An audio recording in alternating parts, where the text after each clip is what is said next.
Can I ask him a question? Uh-huh. You mind? No. Okay.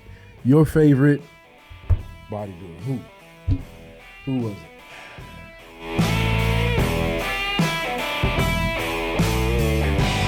Wow, we would have never believed this. We're on Spotify, we're on Apple, we're on Google. Go out there and listen to us. So we're excited about it. We're glad you're excited about it too. Hey, we're so glad you joined us today for Muscles Matter. I'm here with my friend Steve Southers, and we're here with Julian Wilson. And Steve has a nutrition shop that if you are out there and you need some advice, you go to Sportslanders West at 7420 District Boulevard. We're right across the street from Nestle's Ice Cream. Yeah, well, there again, you're not going to, when you go into Steve's place, you're not getting sugar, you're getting the real deal. One thing I've always loved about Steve, he will tell you the brutal truth, and he will help you from there on. So that's what I love about Interesting. I had a young man today that came in, and he's doing the natural Olympia. Oh, wow. And From Bakersfield? Yes, but he's doing the amateur version. I'm his new coach. Right there. I just took over, and I'll show you the pictures. It's night and day between his old coach and his new coach, and I love that natural thing. It's pretty awesome. Well, that's what I was telling Julian about you, is that you won't lie to people, and you will tell them that there is a lot in us that we can do naturally. And where you and I have come from, we can take some of the mistakes we've done and put it into their Some life. or a lot. Well, I think that is. But we're here for Julian's story, and we've already done 2 shows with Julian. Yeah. We've done one with one of the original Tuskegee Airmen. You need to go back and see that, because that brings in just Julian's heart with documentaries. Then we've done a lunch break on Julian's life, and we've talked about where he came from. I love, tell this audience about the knock at your door when you were young, because I think it starts to paint a picture for us. Yeah, well, and just like I said before, that really set the tone in my life, just that knock on the door and how I looked at it. My dad, he worked nights, he was a peace officer, and I'd be in the bed sleep, he'd get home in the morning, and he would get to the point where Saturday morning he would just go 3 times, knock on the door, and he'd open it and say, need the grass cut. He made him laugh. But he's serious. That's what he would say. He need that grass cut. And I wouldn't blink. I just said, okay.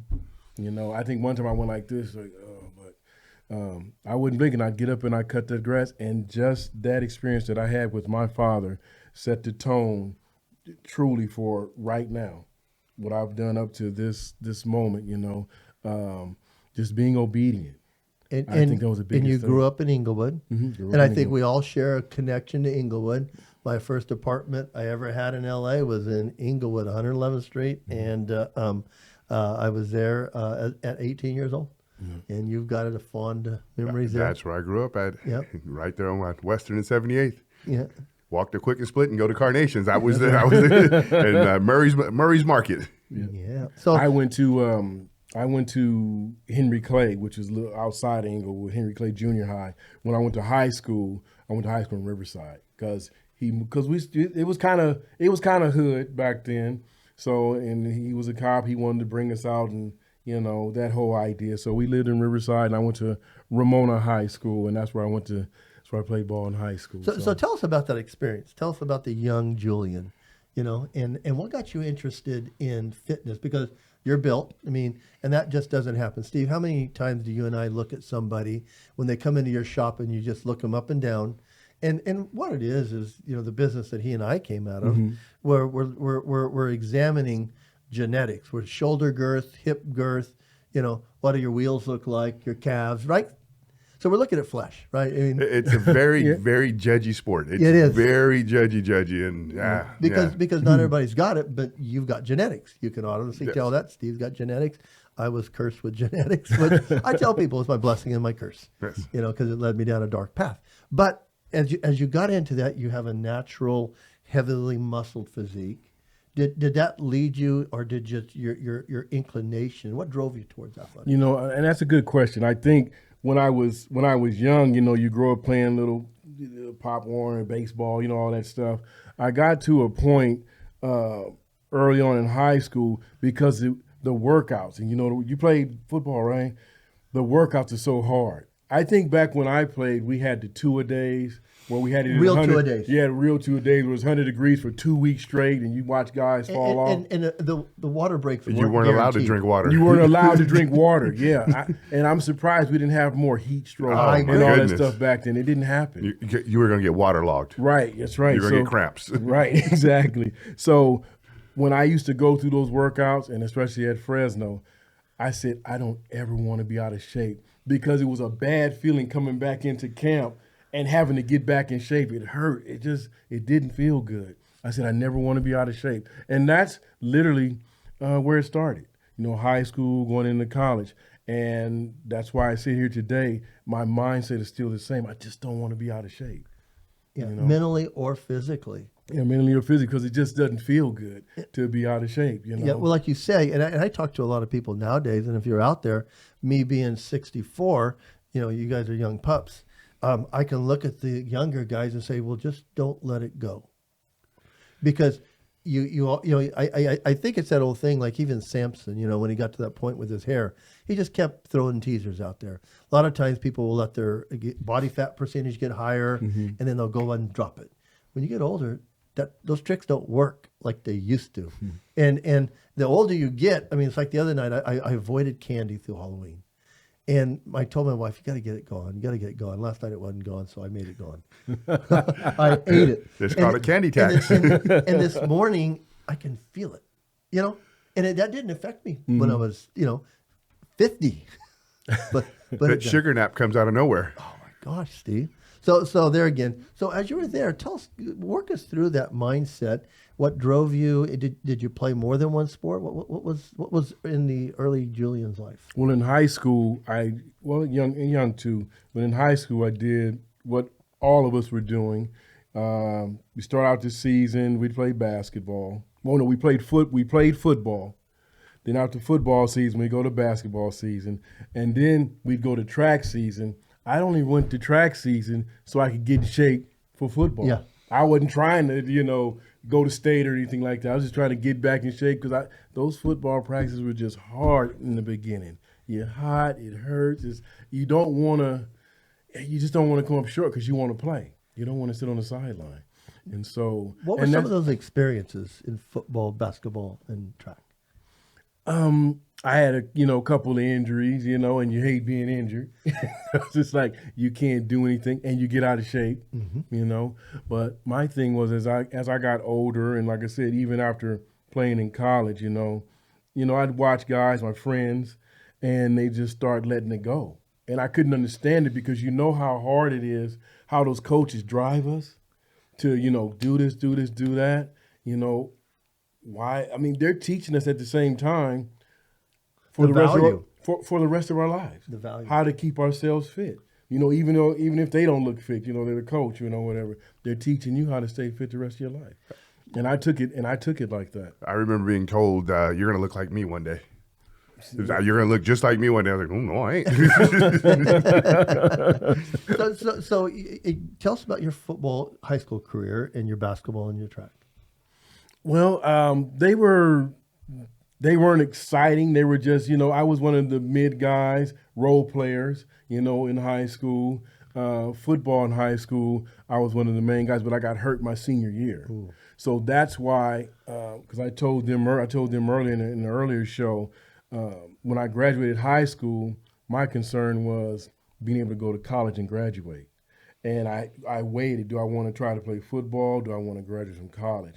So that's why I ended up going to CSUB and not following where they were recruiting me to go, because I wanted to graduate and I didn't know if I could do it. And I was just being honest, with myself. I didn't know how hard. A lot of people don't realize how that Division I football is a full time. Right. It really academics take a back seat. Oh, and today I don't know how they do it today. I know they're at least 10 hours a day football. They gotta be. Well, I was telling Julian about my son-in-law who went to play football at Fresno, and he's an engineer now, but at one point the professor said you can't do both. And he chose being an engineer, which he is now, which I'm very thankful for that. But he, like you said, it gets harder. And he had to make a choice, and he made a choice. These kids watch tape in the 6th grade now. Right. I went to friend of mine, a really close friend of mine, teaches speed camps, and I went to watch one of his speed camps, and these are middle school. Edward. Yes, Edward. and in the middle school, they're running audibles, and I'm like, you're doing what? Wow. In middle school? It was man. It was man, oh man. I got you, you got me. You know what it was when I was young? We'd go back, and the quarterback would draw a play like this in the grass. Yes, it's great. He'd go, you go this way, and you go that way, and I'm going to run around and throw it. That's when football was fun. I looked up and I said, Ed, is your defense calling audibles? He goes, oh yeah. He goes, if they're not in these programs by now, they're gone by the time they're in high school. And I'm, And and not to bring that point up, but that makes it tough for the kid who is trying to search and find where he is and trying to find what to do. And you know how important sports are. Both of you guys do. For where males. a lot of us find ourselves in sport. They go and they try it and they like it and they start learning all the other stuff. Those kids aren't going to get an opportunity. they only get to play one sport nowadays. Well, so I'm going to pull on a string here. Yes. Because I had this similar experience. I was a wrestler, and my only hope to go to college was wrestling. I got hurt my senior year. I fractured a hip. That went out the window. That's major. I went down some of the paths. So what was it like as a senior in the young Julian's mind to be hurt? Because was there any basketball or track after that, or did they all have to go? No, I wasn't able to finish the football season. I was able to play basketball, run track, but my primary sport was football. I mean, at that time. So what did it do to the young Julian? And how did you come out of that? Well, like I said, it helped me make a decision when I graduated what was most important because I had been injured. I didn't get That's big. Yeah, I didn't get recruited as heavily as I would have been had I been finished the season. So it wasn't a big deal. I said, what's most important? My education was most important, not knowing, what I was going to need, when I got older. Steve, isn't that important? Because they come to you, and they come into the Sportslanders West and goes, I want the secret. And you'll tell them that there really is no shortcuts, and they'll go, really? I remember being that kid when I first got into bodybuilding, looking at the older guys going, hey, what's the secret? And they told me eat. And I was like, no, for real, what's the secret? Food. No, what's the secret? Food. Whatever. You want the shortcut. And I think what you're saying is it's education, which it is. It's like something higher than that. So it's great because my wife is a superintendent of school district, and she'll say that, kids up until the 3rd or 4th grade, when you ask, the classroom, what do you want to do when you grow up? All the boys want to be professional athletes. And she was like, so what's second?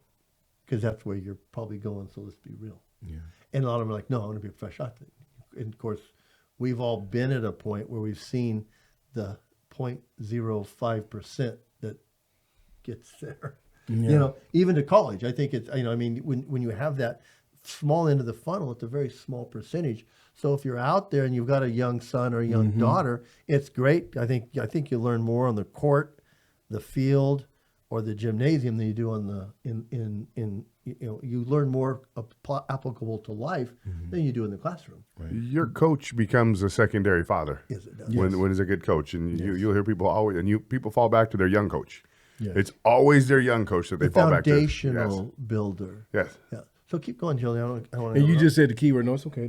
And you just said the key word. It's foundation, and that's not a discussion that we actually have when we're in high school that you need to establish a foundation. But that's what you're doing, and so you got to make certain decisions when you're establishing that foundation. And college is not the only way to establish that foundation for your life. That's what I chose. But there are other avenues you could go to establish that foundation and get the same results, and that's what's beautiful about life in this life. Yes. So I did that. You went to CSUB. I went to CSUB when I figured out that, okay, I can do this college stuff. And that summer when that coach came and said, what are you doing here? And I got to tell him, I went to my recruiting trip was to go up there. I stood in the stadium 10 minutes. That was it. No meal, no go around the campus, no meeting any counselors. Literally, that was it. I went up there and I'm standing there with my dad, and the coach is like saying, "Okay, here we are. You gonna fit?" And I said, "All right." That's crazy. It's the same thing as a knock on the door, Yeah, right? I just said, "All right." Yeah, that's crazy. It is. And so then you got to play up there. Tell us about that experience at Fresno State. It was, I mean, I was with a phenomenal, and just like talking with the Tuskegee Airmen, you know, those guys, those men and women back during that time had a mindset that was immovable. Well, that's how I was with our team. We didn't think, you know, let's go be undefeated. We took it game by game. And I have to say that in that season, there were probably only 4 games when we were in the elite at halftime. Most of the time at halftime, we were behind. Really? And we were used to that. And go to the locker room and listen to what the coach had to say. And then we go out the second half and just throw the ball.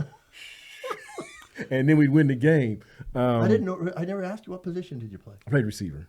Oh, wide receiver. Wide Right? So you receiver. must have been fast and big. Well, I was only 185 then, so Oh. I'm like 250 now. So it's weird. I don't feel any different, but In your mind, you think you could run that route, still, right? well, I know I can't that fast, but I would try. Pull a hamstring or something. Oh, yes, you would. But yeah, the cool thing about that particular team, with the exception of probably 2 receivers, we were all 6'2", and there wasn't a lot of tall receivers back then because they were all like 5'9", 5'10", and the DBs were 5'9", 5'10". But now you look and you see there are tall defensive backs. They're like 6'2", 6'3" defensive backs because these receivers are tall. Yeah, they're 6'5", 6'6". And they can jump up and get the ball. So, I mean, the DB got to be able to, match with them. So It's funny. I was watching the games this weekend, and I guess the quarterback's whole thing is to throw right below the crossbar for the receiver to catch. And I'm like, so yeah, that's funny. So you had a good career. Who was your quarterback then? Sweeney. Okay, yeah. Sweeney, Kevin Sweeney. Yep, that's right. Yeah. And his dad was the coach. And Pat Hill, I think that was right before Pat Hill became. I don't know. I don't remember how long Sweeney stayed after my last year, but then Pat Hill became the head coach. And I got a funny story about that because Pat Hill was the offensive coordinator and the offensive line coach. And so my last year there, what they did was they had a thing with the lineman they called getting a hog block. And with that hog block, if you really lay somebody out, he'd give you the sticker to put on the back of your helmet. I was the first receiver to get a hog block. No way. Yes, and it was a crack on a linebacker. Oh. And I remember the game. It was Cal Poly. We were playing Cal Poly SLO, and they called the play, and the coach just looked at me like that. That's what's gonna make the play. And I just like, okay. And I stood there like it was nothing, looking straight out. Then as soon as it said hike, I just turned this way and went. That's And back he when never you saw that's me. back when you could ear Well, hole. when you can hit him, yeah. you can't hit that ear hole no You can't hit him more. no more. The yellow hanky didn't come out. And he never saw me coming, and he went in the air. You could hear the crowd go. Did you run "Ooh." another in route after that? No, we don't run no more in routes, coach. no more digs, no more ins. Yeah, but that became my signature on the team, as a blocking receiver. And and then I remember getting captured in pictures. Running back scored a touchdown. I was the one that threw the block. Boom, got him in. You see it right there in the picture. Supporting cast. Yep, it was, and so yeah, it was a great experience. I wish that all of us, people, men and women, could have experiences like that, and we can. But it's It's where you choose to find them, because a lot of people want it here, and they don't find it here. They find it someplace else. Somebody wrote an article about me this weekend, and it was a funny thing, and they talked about the 86 USA, and how I lost, but then I got a calling in the ministry, and I'm like, well, that's nice if it had been that way. It wasn't that way. You missed a couple years there. Yeah, but it was that one where it was a nice thought because they don't know enough about me because they don't know what drew me into the ministry, but they just assumed that I didn't. I placed second, first. I just got out, and it wasn't the case. And I never corrected them. I'm like, well, if that's where my history book goes, then that's where it goes because it was deeper than that. And that was a piece of the story, but that wasn't the whole story. And and I'm glad they got the ministry part right. Yes. That I had a calling, which I did do, but it was funny how people perceive that stuff. and they perceive success differently than we do than when we're participating. Everybody just sees that line and that point for success. That's it. They don't see this squiggly line over here, that squiggly line over there, the 5 steps that went backwards that way, the jump across the broken river where you're hoping that, okay, I hope I make it. Right. That's why I was at a football game a couple of weeks ago, and I was talking to some kids just going, play every sport that you can. Everything that's offered, just do it. Because this is an experience that you will look back on, and like we talked about in your lunch break, that the graveyards are full of unfulfilled dreams. Yeah. And if you can go back and you can get that into one of the kids' minds, like you can do that. So as you played your football career, where did it take you next? Because I know you went to the your police department and. Well, yeah, what I did was I finished school and I got that first degree, and then like I told you how I didn't feel like, it really did anything for me. So I went back to school. I came back to Bakersfield, went to CSUB, got a second degree, like I said, in fine art. And I could still see, definitely looking back now, I was still searching. Yeah. Where am I going to fit? How is it going to fit? When is this brain going to get filled with the knowledge that it needs for me to, move forward with life? You know what's interesting, and I think a lot of scientists have said it now. I've told both my daughters, be careful of men, not only just because of us, but we usually don't mature till we're 25. And usually we have a couple careers before 25, But if you're lucky. so if you're out there and you're a daughter dad, just advice. But my youngest daughter met her husband in her sophomore year of high school. And they had that storybook romance, but so they knew each other for a long time, and they're married, and they've been married. They're newlyweds. So, but it just is. I mean, you're always like, hey, let boys get past 26, and let that decision making process stir around a little bit. But and that's how it is. And we talked earlier about how important it is. If we don't have the dad there, that somebody there to mentor because of that part of the process. Yes. Well, Steve has that experience in his life. My pops, he came into my life when I was 13, and that man has been solid. He's a rock solid man. Thank you for doing what you've done for your son, not your stepson, your son. Yes.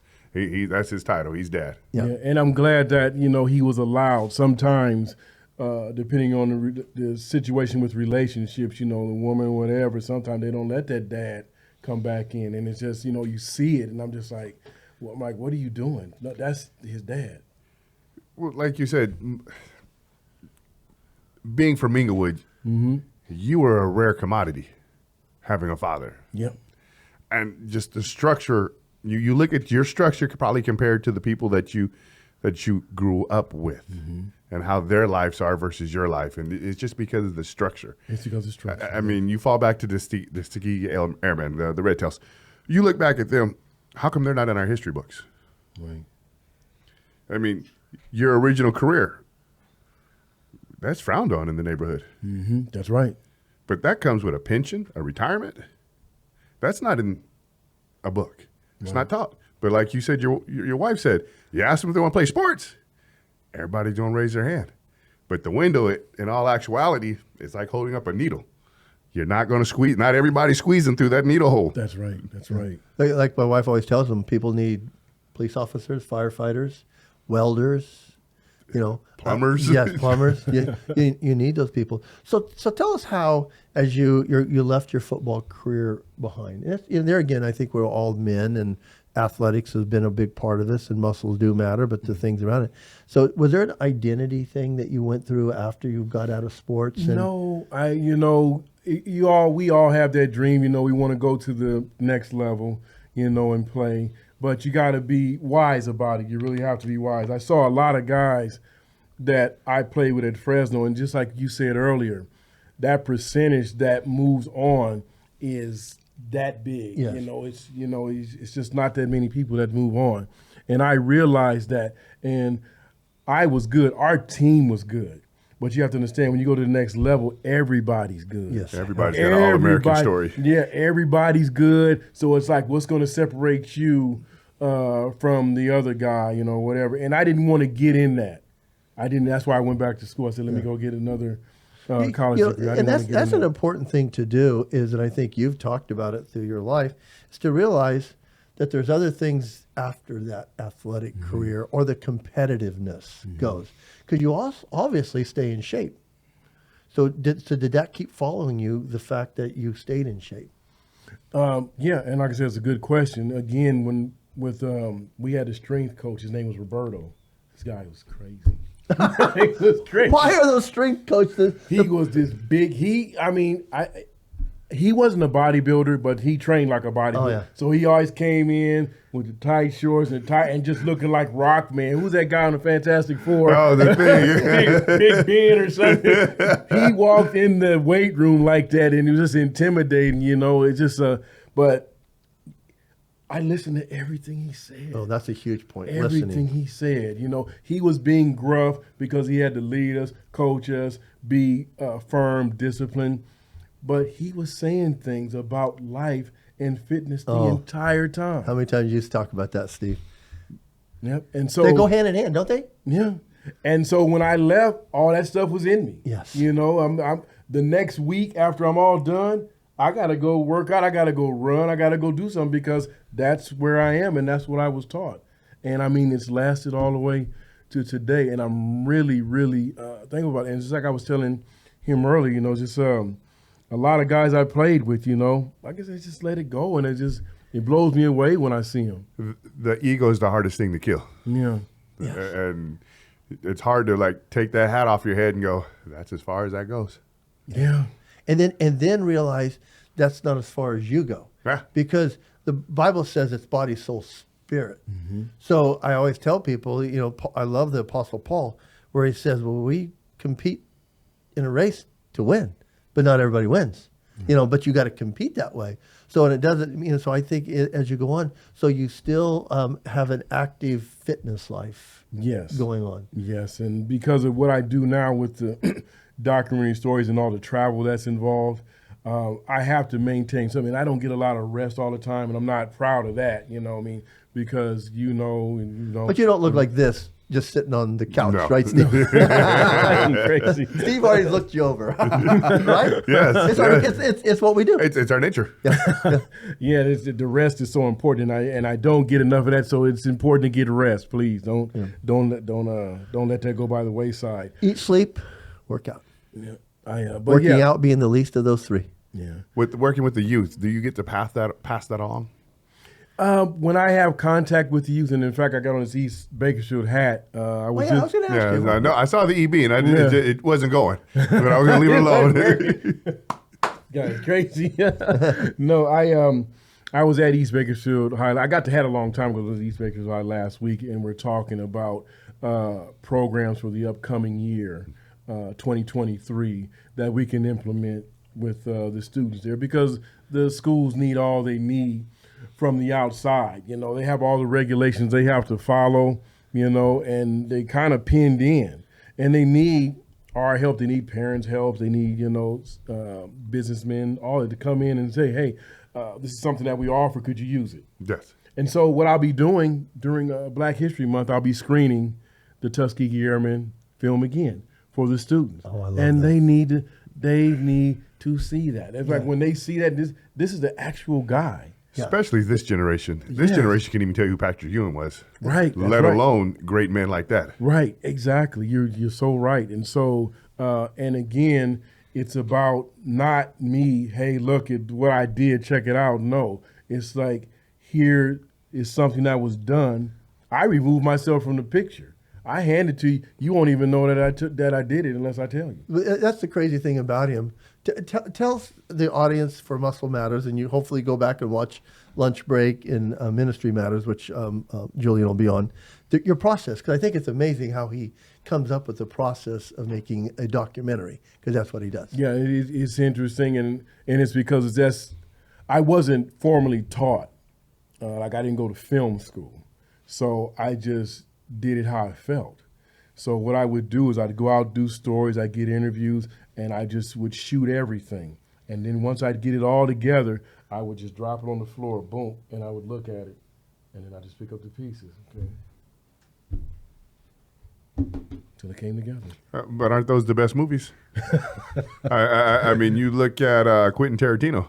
Yes. His movies are all over the place until it's done, and you go like this. Oh, that was great. It was great.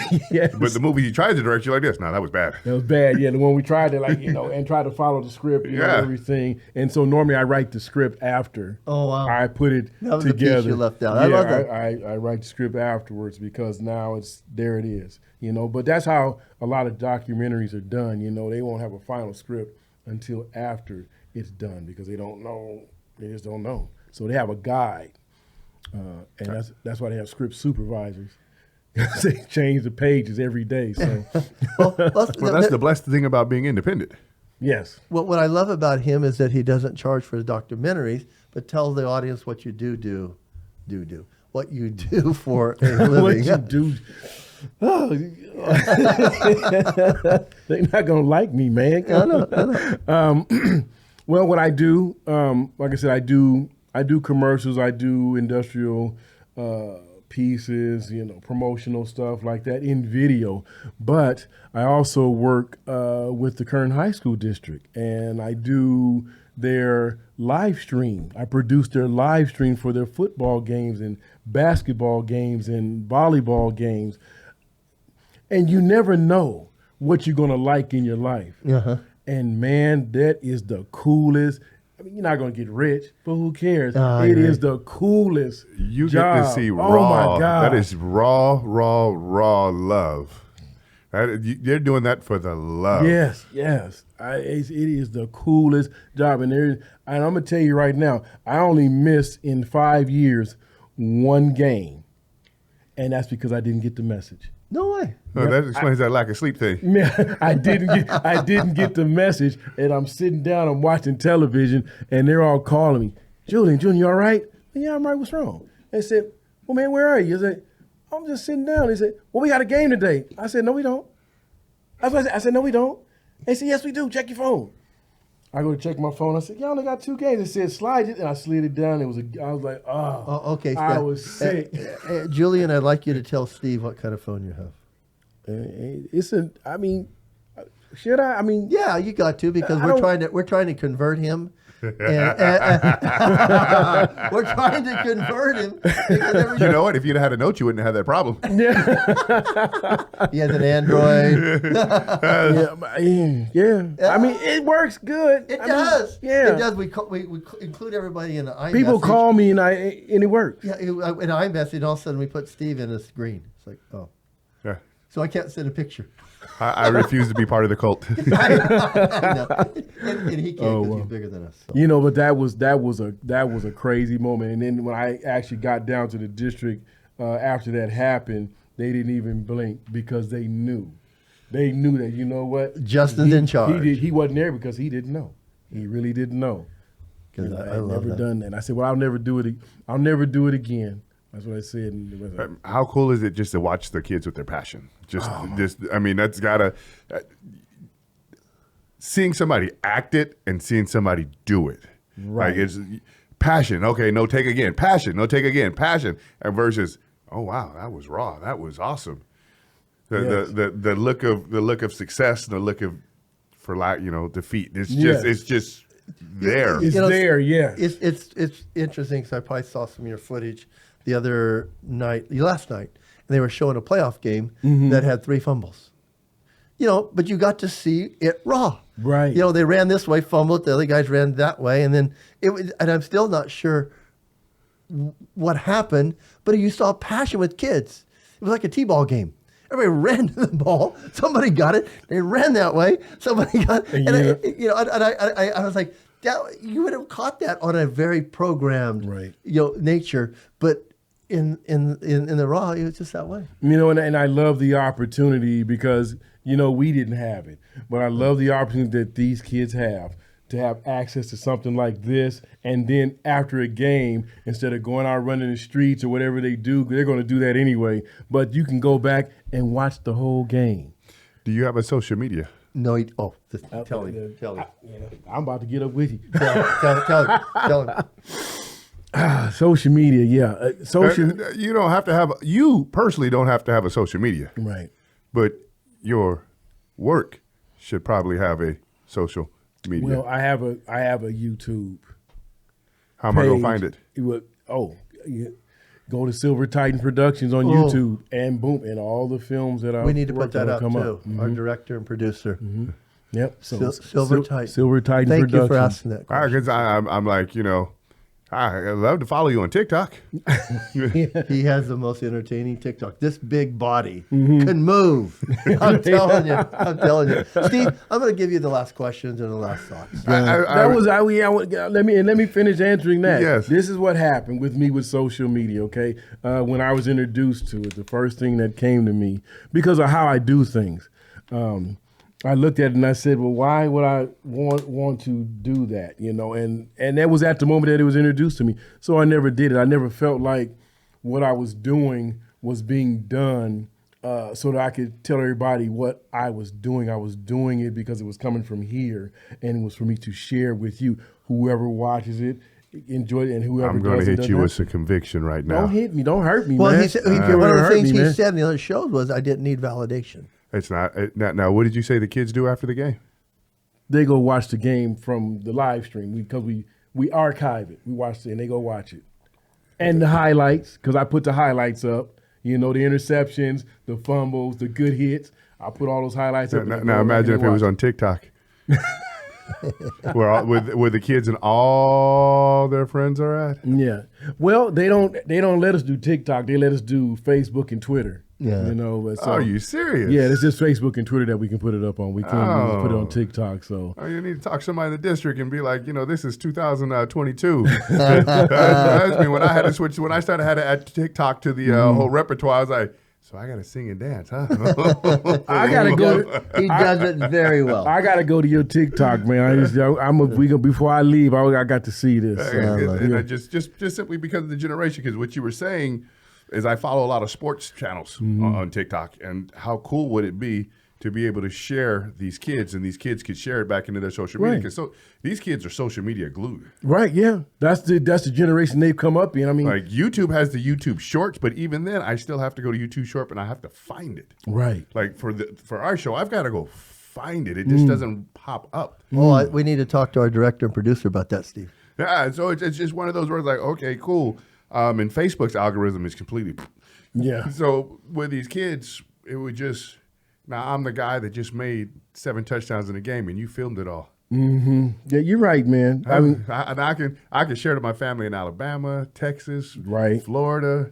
I can show my cousin that played on the other team. Hey, look, dog, I scored on you 7 times. Look, watch it again. You want to see another one? And you know what? And that's a cool thing too about our live stream. People watch it all over the country. They literally do, and we'll get messages during the game from different places. Seattle, man, that was great. Blah blah blah blah. And that is where. Well, I'll tell you where it affected me was a couple of years ago when BCHS was playing, and I was. I didn't go to the game. Mm-hmm. My son-in-law was a part of it, and I didn't go to the game. But I was sitting there watching it. There was a play, and all of a sudden all the coaches came out, and they were looking at the ground and going, I text my son-in-law. What are they looking for? They go, oh, somebody lost their finger.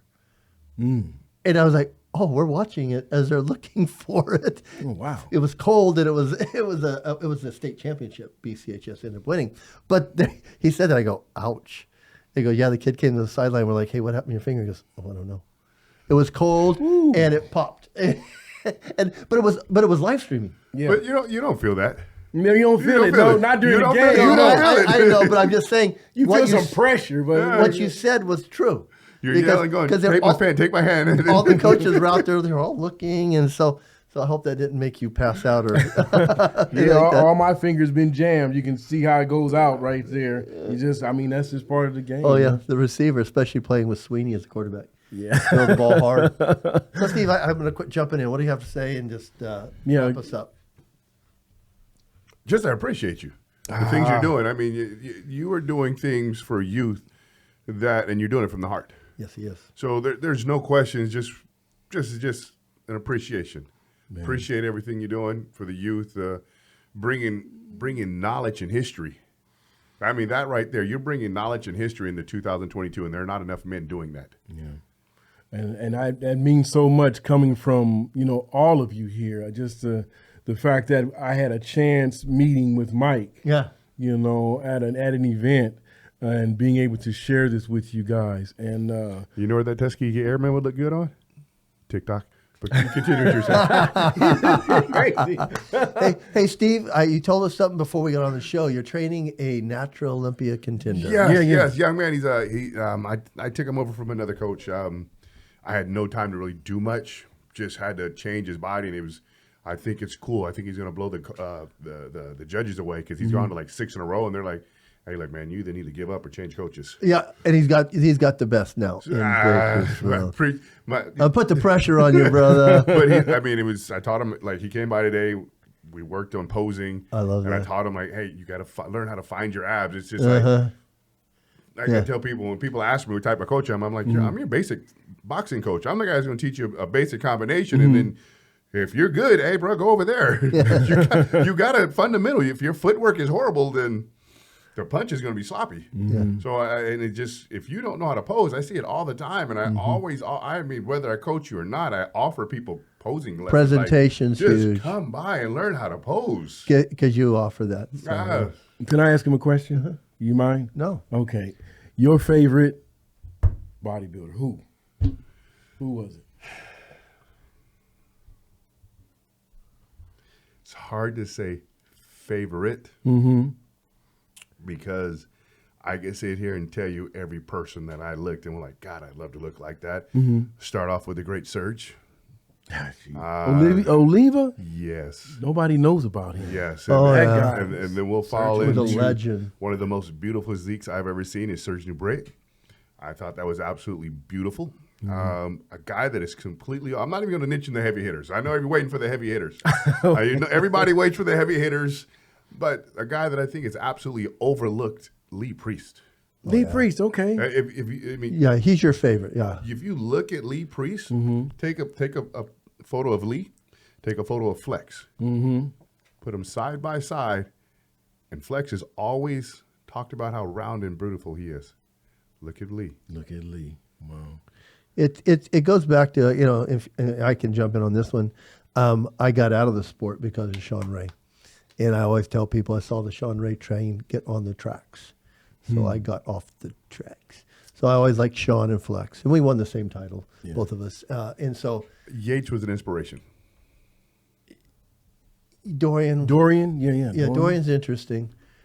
His mushroom trips blow me away. My Lord. I loved his training. What happened with, not to go off the rail here, but what happened with Dillette? I thought he never won anything, I guess. Never popped. So many people, and this is what was huge. Never popped. This is what I say about the industry, because the industry is dark, and that's why I got out young. Is that you have to be realistic with yourself, and you have to get to a point where, because I still know guys that are still out there, just mauling around, and I don't get the Masters division, because you're not going to be better than you were, and I get it. Don't hate me out there. I said that the other day. I just don't. Division. I don't get why you want to be better than you can't be better than you were when you were 21. It should just be a division to compete. Yeah, and so you're still risking your body because the drugs are still as bad division there. To compete, a reason to diet. Yeah, and so I always every time I lose a body fat, people are going to come back and go, no, ignorance is bliss, and I'm not ignorant. You ready for your answer? Yes. Kai Green. Oh, I loved Kai. Kai Green is the only man I've seen standing. Well, the thing I always look at is longevity. That's it. Good. And standing, not flexing, just standing. And I appreciate Ronnie Coleman, but nobody wants to be Ronnie right now, because you don't want to live your older years with that kind That's of bad surgery. Huh? Yeah, he's had bad. That's bad surgery. Well, but I'm just saying. But you got there before a reason. Bad surgery. Yeah. Yeah, he got a lot of experimental surgery. Yeah, I really felt like that. That surgeon's driving a very nice car and Ronnie's in a wheelchair, and nothing was done for him. Right. But The weight he used to move, though. Good night. Ronnie was lights out. Yeah. But he didn't. When I watched Ronnie on the stage, he didn't hold my eyes like Kai did. Yeah. Yeah. Kai, there again, and I don't watch a lot of it anymore. Where do you train guys now? NAS Power. Where is it? Love NAS Power. It's over off District Boulevard, Resnick Court. Are you familiar with the body exchanges? Yes. You know where body exchanges on White Lane? Mm-hmm. It's literally right behind it. next to it's in like a little shopping center. It's not a small gym, but it's old school iron. It's iron. 24 hours a day, music's on, roll up doors. It's environment. It's a ironed. It's an iron gym. Chalk, wood, noise. Yeah, the energy, you can't replace that type of energy, because I can come in and I can yell across the room and nobody looks at me crazy. Yeah. If I come into a fitness center and I yell across the room, I'm getting escorted out. Oh yeah, you about to get shut down. So somebody's going to Cancel your membership and all that. Yeah. Sir. Yeah. Somebody's going to. We got a problem here. I've sure enjoyed this, Steve. You enjoyed this, my gosh. The appreciation. Steve, I got to find a new word for this. You're always a pleasure to be on. I hope you enjoyed it, but you got to go out there and you got to see our lunch break with Julian Wilson. You got to go out and see our Tuskegee Veterans Day with with Julian Wilson, and you got to see Ministry Matters. This man is amazing. Does great work. Thank you, Julian. You got to see him on TikTok. Yes, right. God bless. Thanks for tuning in. Thank you.